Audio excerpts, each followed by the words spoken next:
শুধু ফুলে নয়, মালায় নয়, জন্মদিনে বরণ করি মনে। কীর্তি তোমায় করেছে মহান, তুমি আছো বিশ্ববাসীর প্রাণে। প্রতি বছর তোমার জন্মদিন ২৫শে বৈশাখ আসে ঘুরে ঘুরে। পূজিত হও তুমি বিশ্ববাসীর চিন্তা চেতনা হৃদয় মন্দিরে। বঙ্গ সাহিত্যের কোনায় কোনায় সুনিপুণ তোমার বিচরণ। জন্মদিনে গানে কবিতায় আমরা করি তোমায় স্মরণ। তোমার সৃষ্টি সবই যেন প্রবাহমান অসীম অমৃত ধারা। গীতাঞ্জলি কিংবা গীতবিতান পড়ে হয়ে যাই আত্মহারা। আমাদের প্রণাম নাও কবিগুরু। সকল প্রিয় সদস্যদের অভিনন্দন। আজকের দিনের পটভূমিকা একটু অন্যরকম। আমরা যেহেতু আগামী ২৫শে বৈশাখ তথা ৯ই মে বিশেষ কোনো কারণে বিশ্বকবি জন্মদিনটা এখানে পালন করতে পারবো না, সেই জন্য আমরা এখানে আজ জমায়েত হয়েছি। ওনাকে শ্রদ্ধা জানাবো, যার ভিডিও রেকর্ডিং আমাদের প্রিয় সদস্য শ্রী রঞ্জন বোস করে রাখবেন এবং যেটা ৯ তারিখ সবার কাছে পৌঁছে যাবে। হজবরলের সদস্যবৃন্দ, আমরা সমবেত হয়েছি রবীন্দ্রনাথের ১৬৫তম জন্মতিথি পালনের জন্য। আজ ১৪৩২ সাল ২৫শে বৈশাখ। উনি জন্মেছিলেন ১২৬৮ সালের ২৫শে বৈশাখ। ওনার সম্বন্ধে বিশেষ কিছু বলার নেই, আপনারা প্রত্যেকেই প্রাজ্ঞ, জানেন ওনার কর্মকাণ্ড। উনি যে পুরস্কার পেয়েছেন, নোবেল পেয়েছেন, বা ওনার সম্বন্ধে প্রতিনিয়ত যা শোনেন, তার থেকে আমি আর নতুন কিছু বলতে পারবো না। তো আমাদের সবার তরফ থেকে রবীন্দ্রনাথকে শ্রদ্ধা জানিয়ে গঙ্গা জলে গঙ্গা পুজো কবি রবীন্দ্রনাথ ঠাকুরের নির্ঝরের স্বপ্নভঙ্গ। আজকে প্রভাতে রবির পর কেমনে পশিল প্রাণের পর, কেমনে পশিল দুয়ার আধারে প্রভাত পাখির গান। না জানি কেন রে এতদিন পরে জাগিয়া উঠিল প্রাণ, জাগিয়া উঠেছে প্রাণ, ওরে উঠুনি উঠেছে বাড়ি, ওরে প্রাণের বাসনা প্রাণের আবেগ রুজিয়া রাখিতে নারী। থর থর করি কাঁপিছে বুধর, শিরা রাশি রাশি পড়িছে খসে, ফুলিয়া ফুলিয়া ফেরিল শরীর গরবি উঠেছে দারুণ রসে। হেতায় হোতায় পাগলের প্রায়, ঘুরিয়া ঘুরিয়া মাতিয়া বেড়ায়, বাহিরেতে চায় দেখিতে না পায়, কোথায় তারা যায়। কেন এই বিধাতা পাষাণ কেন, চারিদিকে তার বাঁধন কেন। ভাঙরে হৃদয় ভাঙরে বাঁধন, সাধরে আদিকে প্রাণের সাধন। লহরীর পরে লহরী করিয়া আঘাতের পর আঘাত কর। মাতিয়া যখন উঠেছে পরাণ, কিসের আধার কিসের পাষাণ। উঠুনি যখন উঠেছে বাড়ি, জগতে তখন কিসের ডর। আমি দাঁড়িব করুণা ধারা, আমি ভাঙিব পাষাণ কারা। আমি জগৎ প্লাবিয়া বেড়াবো গাইয়া আকুল পাগল পাড়া। এস এড়াইয়া ফুল কুড়াইয়া, রামধনু আঁকা পাখা উড়াইয়া, রবির কিরণে হাসি ছড়াইয়া দিবরে পরাণ ডালি। শিকড় হইতে শিকড়ে ছুটিব, ভুজর হইতে ভুজরে রুটিব। হেসে কল কল যে কল কল তার হাতে দিব তালি। এত কথা আছে, এত গান আছে, এত প্রাণ আছে মোর, এত সুখ আছে, এত স্বাদ আছে, প্রাণ হয়ে আছে ভোর। কি জানি কি আজি হলো, জাগিয়া উঠিল প্রাণ, ওরে চারিদিকে মোর ভাঙ ভাঙ ভাঙ কারা, আঘাতে আঘাত কর। ওরে আজ কি গান গেয়েছে পাখি, এসেছে রবির পর। জন্মদিনে আমাদের কিছু বলতে বলা হয়েছে। রবীন্দ্রনাথ সম্বন্ধে বলতে বলা হলে মানুষ একটু একটু কেঁপে ওঠে, কারণ আমি কি দিয়ে শুরু করব কোথায় শেষ করব সেটা বোঝা যায় না। আমি বেটার এই দিয়ে শুরু করবো, ওনার পিতার কথা শুরু করে, যে পিতা এইরকম মহর্ষি ছিলেন, তার পুত্র যে এরকম হবে সেটা তখনই ছোটবেলাতেই অনেকেই আন্দাজ করেছিল। মহর্ষি দেবেন্দ্রনাথ ঠাকুর, দেবেন ঠাকুর হিসেবে পরিচিত। এইবার রবীন্দ্রনাথ ঠাকুরের তো রিয়েল পলিম্যাথ, ইংরেজিতে যেটা বলে, ইংরেজিতে পলিম্যাথ, মানে সমস্ত যুগের দিশারি ছিলেন তিনি। ওনার যেটা জনপ্রিয়তা উনি পেয়েছিলেন, আপামর লোকের কাছ থেকে যে জনপ্রিয়তাটা উনি পেয়েছিলেন, ওটা সুনীল গঙ্গোপাধ্যায় মহাশয় খুব সুন্দরভাবে বলেছিলেন। রবীন্দ্রনাথ কেন এত নাম, রবীন্দ্রনাথের কেন এত নাম আমরা সবাই জানেন? ওনার সঙ্গীতের জন্য, রবীন্দ্রসঙ্গীত। আপনি জিজ্ঞেস করে দেখবেন কজন লোক রবীন্দ্রনাথের ভালো প্রবন্ধ কিংবা ভালো উপন্যাস পড়েছে, কটা লোক কজন পড়েছে, কিন্তু তারা খুব রবীন্দ্র ভক্ত। আমি আমি বোধহয় দুটো বই পড়েছি, তার মধ্যে গোড়া পড়ে আমি চমকে গেছি যে এত সুন্দর বই হতে পারে। আমি দুবার পড়েছি সে বই, অপূর্ব। গান কম্পোজ করেছেন, প্লে রাইট, সুর দিয়েছেন, রেকর্ড করেছেন, এভরিথিং ই ডিড হিমসেলফ। কিন্তু আমি দেখছি উনার দিগন্ত অনেক বেশি বিস্তৃত। সুতরাং হ্যাটস অফ টু রবীন্দ্রনাথ ঠাকুর বলে আমি শেষ করেছি।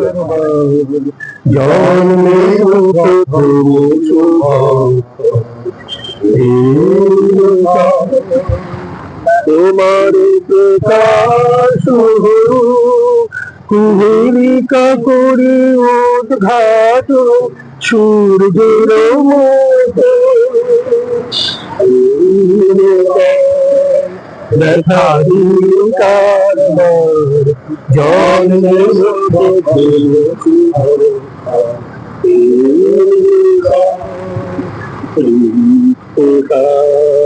বক্ষদেবী আপনারই করুণ ব্যক্ত জীবন তোমার মাঝে ব্যক্ত জীবন ব্যক্ত তোমার মাঝে চিরবিষয় উদয় দিগন্তে শোকবাদী মোর চিত্ত মাঝে উদয় দিগন্তে শঙ্খবাদী মোর চিত্ত মাঝে চিরনূতন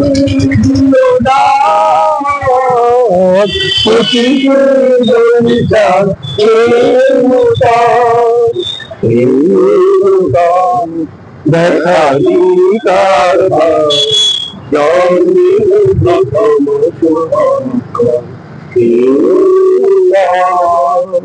প্রণাম জানাই আর শুভেচ্ছা জানাই আমাদের সকল সদস্য, বড় লোক সকল সদস্যকে। আমি রবীন্দ্রনাথের একটি গান গাওয়ার চেষ্টা করছি। মধুর মধুর ধ্বনি বাদে হৃদয় কমল বনবাসে মধুর মধুর ধ্বনি বাদে হৃদয় কমল বনবাসে মধুর নিভৃত বাসিনী বীণা পানি অমৃত মূরতি মতি গানে নিভৃত বাসিনী বীণা পানি অমৃত মূরতি মতি বাণী হিরণ হিরণ ছবি সারি পরাণের কোথাও সে বিরাজে হৃদয় কমল বনমাঝে মধুর মধুর ধ্বনি বাজে মধুরে তু জাগে দিবাড়ি পিকো কুহরিত দিশি দিশি মধুরে তু জাগে দিবানিশি পিকো কুহরিত দিশি দিশি মানস মধুপ পদকালে মূরতি করিতে পরিবারে মানস মধুপ পদকালে মূরতি করিতে পরিবারে এসো দেবী এসো এ আলোকে একবার তোরে ফিরি চোখে, এসো দেবী এসো এ আলোকে, একবার তোরে ফিরি চোখে, থেকো না থেকো না থেকো না থেকো না গোপনে, থেকো না মনোলোকে, ছায়াময় মায়াময় কাজে হৃদয় কবল বনমাঝে, মধুর মধুর ধরিবাজে, হৃদয় কমল মনমাঝে, মধুর। আচ্ছা, প্রথমে আমরা সবাই অজবরের পক্ষ থেকে রবীন্দ্রনাথ ঠাকুরকে জানাই প্রশস্ত প্রণাম। রবীন্দ্রনাথের ব্যাপারে মানে রবীন্দ্রনাথ ঠাকুরের সম্বন্ধে আমি দু চারটে কথা বলে নিই। মানে 19বিংশ শতাব্দীর যদি বাংলা সাহিত্যে স্বর্ণময় কোনো যুগ থাকে, সেটা হচ্ছে রবীন্দ্রনাথের সমকালীন যুগ। রবীন্দ্রনাথের সমকালীন যুগের যেসব কবি বিখ্যাত হয়েছেন, তাদের মধ্যে প্রথমে স্থান নেন মাইকেল মধুসূদন দত্ত। পরবর্তী, আচ্ছা ঠিক আছে, আমি যেটুকু জেনেছি সেটা বলছি। নবীনচন্দ্র সেন, হেমচন্দ্র বন্দ্যোপাধ্যায় এবং আরো অনেকে, এই কয়েকজনের নাম আমার মনে পড়ছে।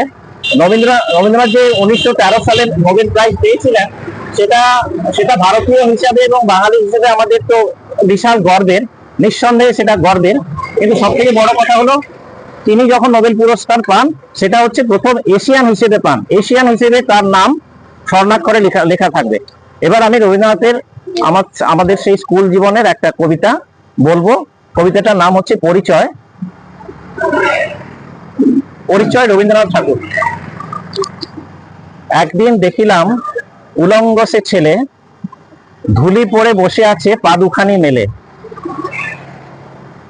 ঘাটে বসে মাটি ঢেলা লইয়া কুড়ায়ে, দিদি মাজিতেছে ঘটি ঘুরায়ে ঘুরায়ে, অদূরে কোমল লোম ছাগ বৎস ধীরে, চড়িয়া ফিরিতেছিল সেই নদী তীরে, সহশ্বাসে কাছে আসি থাকিয়া থাকিয়া, বালকের মুখ চেয়ে উঠিল ডাকিয়া, বালক চমকি কাঁপি কেঁদে ওঠে ত্রাসে, দিদি ঘাটে ঘটি ফেলে ছুটে চলে আসে, এক পক্ষে ভাই লয়ে অন্য পক্ষে ছাদ, দুজনেরে মাটি দিল সমান সোহাগ, পশু শিশু নর শিশু দিদি মাঝে পড়ে, দোহারে বাঁধিয়া দিল পরিচয় ডোরে।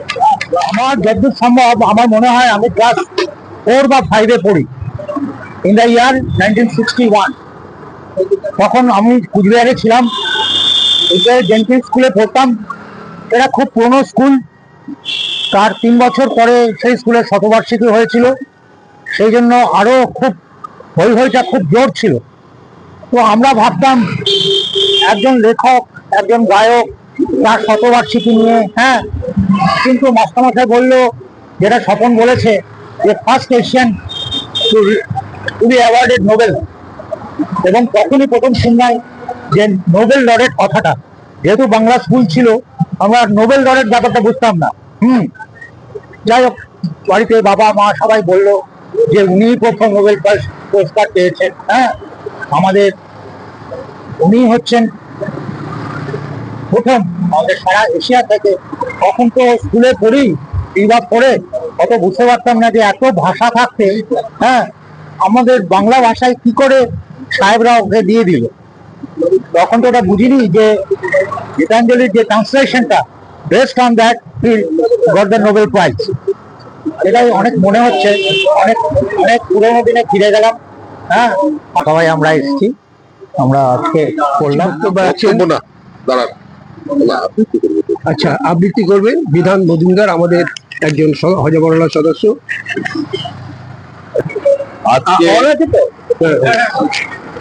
আজকে আমরা এই হজবরল গ্রুপের সমস্ত সদস্যরা কবিগুরু রবীন্দ্রনাথ ঠাকুরের 165তম জন্মতিথিতে আমাদের সমবেত হয়েছি এখানে। এবং কবিগুরুকে সশ্রদ্ধ প্রণাম জানিয়ে আমি একটা ছোট্ট ওনার লেখা কবিতা আবৃত্তি করছি। মাঝি, আমার যেতে ইচ্ছে করে নদীর ওই পারে, যেথায় ধারে ধারে বাঁশের খোঁটায় ডিঙ্গি নৌকো বাঁধা সারে সারে, কিষানেরা পার হয়ে যায় লাঙল কাঁধে ফেলে, জাল টেনে নেয় জেলে, সন্ধে হলে যেখান থেকে সবাই করে ফেলে, শুধু রাত দুপুরে শেয়ালগুলি ডেকে ওঠে ঝাউডাঙ্গাটার পারে, মা যদি অরাজি বড় হলো আপনি শেয়ালগাছের মাঝি। Thank you. বিশেষ অতিথি এবং রবীন্দ্র চর্চা করেন এবং সঙ্গীতের পরিবেশে উনি বহুদিন ধরে আছেন। শ্রী তিমির রায় একটি গান শোনা। খুব একটা রবীন্দ্রসঙ্গীত গাই না, তবুও আমি কিছু কিছু গান গাই। সেটা ইয়ে আছে, মানে একসঙ্গে আমরা থাকি, নিয়েই থাকি। রবীন্দ্রনাথ আমাদের সঙ্গেই থাকেন। রবীন্দ্রনাথের ভাবনা সবসময় আমাদের মনের ভিতরে প্রভাবিত করে আমাদের মনকে। তাই আমি তার একটা গান গেয়ে আপনাদের শোনাচ্ছি।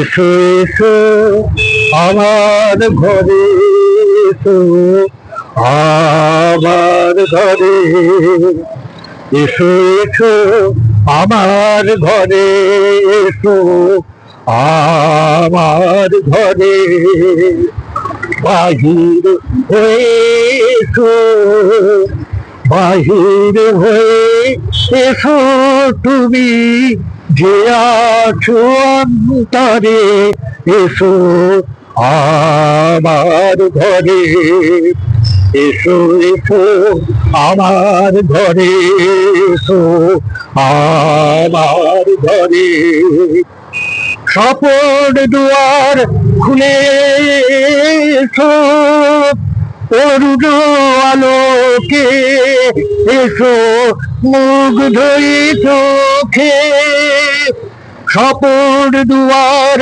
খুলে এসো, অরুণ আলোকে এসো, মুগ্ধই চোখে, ক্ষণকালের আভাস হতে চিরকালের তরে, এসো আমার ঘরে, এসো আসো আমার ঘরে, এসো আমার ঘরে, দুঃখ সুখের দোলে এসো, প্রাণের হিলে এসো, দুঃখ সুখের দোলে এসো, ছিলে আসার অরূপ বাণী, ফাগুন বাতাসে প্রাণের আকুল নিঃশ্বাসে, এবার ফুলের প্রফুল্ল রূপ এসো, এসো বুকের পরে, এসো আমার ঘরে, এসো আমার ঘরে, এসো আমার ঘরে। আর সবাইকে জিজ্ঞেস করা হয়েছে কেউ আছে বাকি? নিরাশিস বাবু, হ্যাঁ, অনেক গান আবৃত্তি করলেন, কিন্তু আমাদের মনে রাখতে হবে রবীন্দ্রনাথ খুব বড় বড় দার্শনিক ছিলেন। তো ওনার দুটো কোট আমার সারা জীবন মনে থাকে। একটা হচ্ছে যে উনি বলেছিলেন যে সমুদ্রের সামনে দাঁড়িয়ে সমুদ্র খালি জল দেখলেই সমুদ্র পার করা হয় না, এটা একটা বড় কোট। আর আরেকটা হচ্ছে গিয়ে আমার যা প্রাপ্য, আমার সবকিছুই আমি পাবো প্রোভাইডেড আমি এটা দেশটা নিজের মতন তৈরি করবো। দেশটা আমাকে যদি তৈরি করি তাহলে আমার সব প্রাপ্য আমি পাবো। তো এই বলেই আমি শেষ করছি। আমি নিজে একটা গান দিয়ে আজকে আমার বক্তৃতা শেষ করবো, একটি প্রেম ও পূজা পর্যায়ের একটা গান দিয়ে।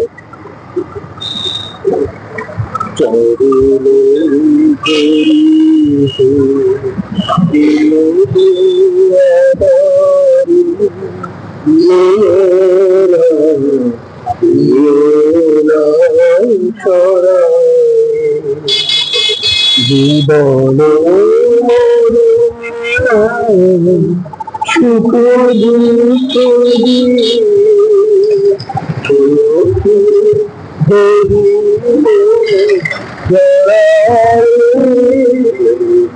চরণ ধরিতে দিও গো আমার,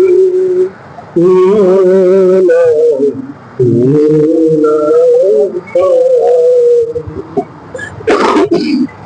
স্ফীত শিথিল কামনার ভার বহিয়া বহিয়া ফিরি কত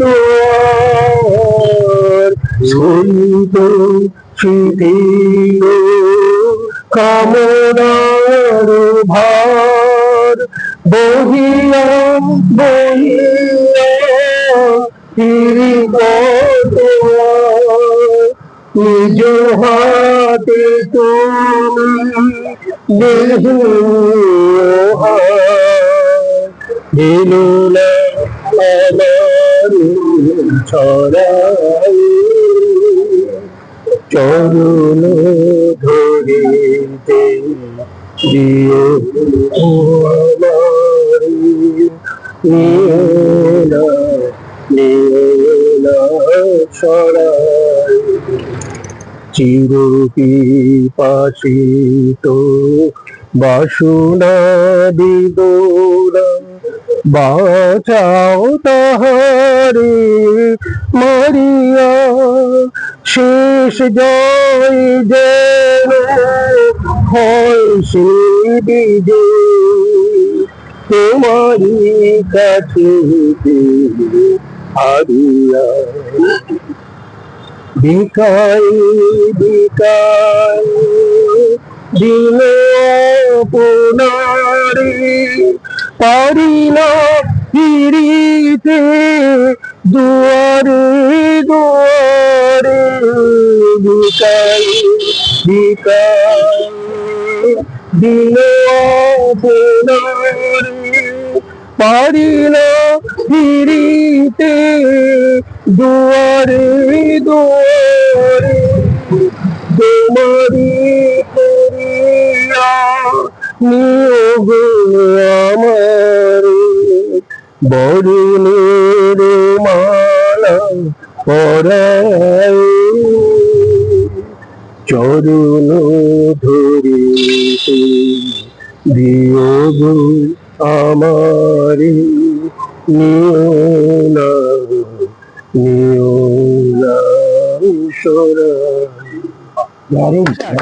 যিনি সারা বছর রবীন্দ্রনাথকে নিয়ে আছেন, প্রতি মুহূর্তে প্রতি ফলে রবীন্দ্রনাথের গান ওনার কণ্ঠে গুনগুন করে আমরা শুনি এবং অদ্ভুত সব ওনার প্রতিভা।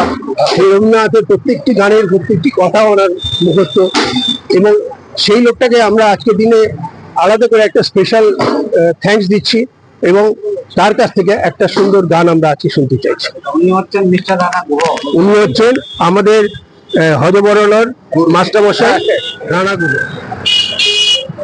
কবিগুরুর জন্মদিন উপলক্ষে কিছু বলতে পারাটা আমার বিশেষ গর্বের ব্যাপার এবং স্মৃতির মণিকোঠায় এটা অনেকদিন থাকবে, কারণ সাহিত্য এবং দর্শনের আকাশে উনি সূর্য, কারণ সেই সূর্য একবার যে উঠেছিলেন সে মানব সভ্যতার শেষ দিন অবধি থেকে।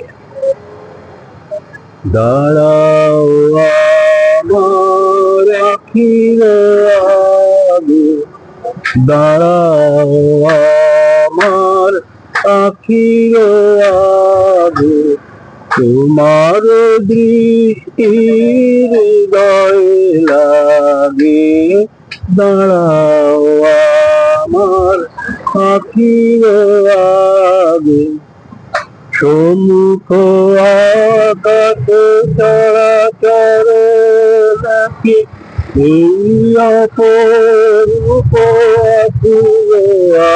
আলোকে, দাঁড়াও রে দাঁড়াও যেখানে পলকে পলকে চোখে চোখে দরো দরো দাঁড়াও আমার আখির আজ এই যে ধরণী চেয়ে বসে আছে ইহার মাধুরী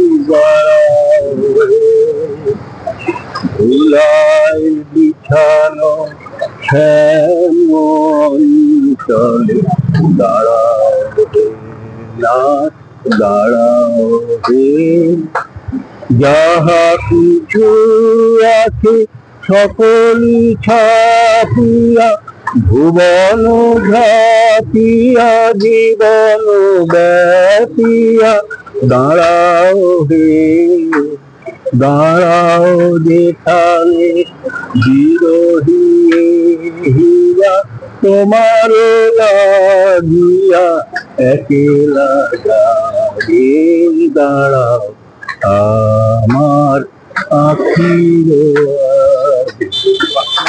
আগুনের পরশময় ছোঁয়াও প্রাণে এ জীবন পূর্ণ করো এ জীবন পূর্ণ করো এ জীবন পূর্ণ করো এ জীবন পূর্ণ করো দহরাবে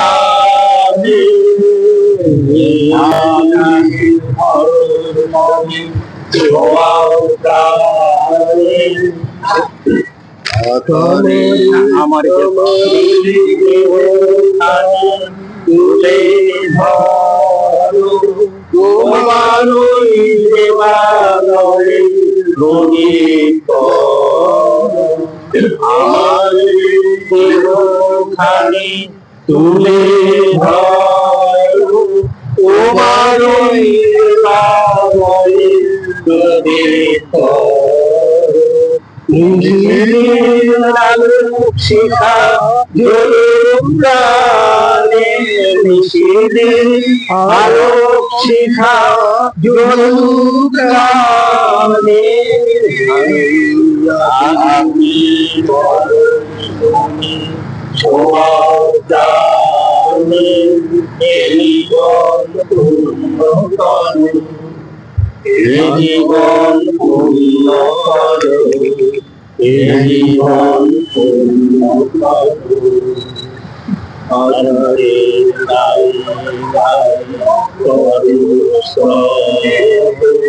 সারা রাত গোটা তারা নব নব আধারের গায়ে গায়ে পরশ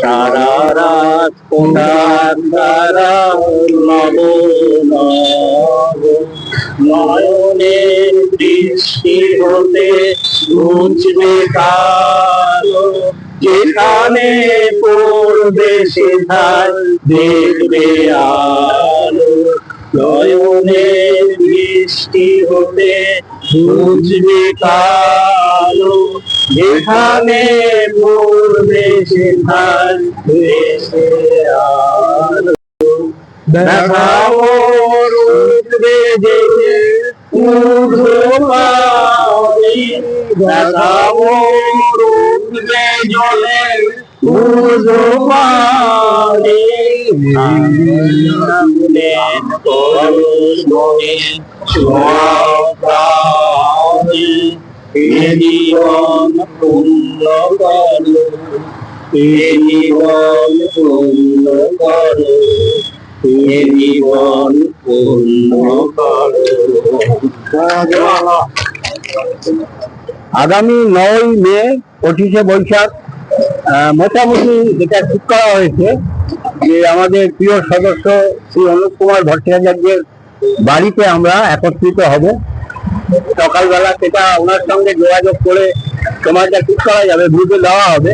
সেদিনকে আমরা বিশ্বকবির ফটোতে মালা অর্পণ করব, প্রণাম করব, শ্রদ্ধা জানাবো। তারপরে এই যে রেকর্ডিংটা হলো সেটা আমাদের প্রিয় সদস্য শ্রী রঞ্জন বোস 9 তারিখে সবাইকে পরিবেশন করবেন। আশা করি সবাই এটাকে সমর্থন করবেন। এবং এই শেষ করে এবার আমরা সিনারার সমৃদ্ধির দিকে এগিয়ে যায়।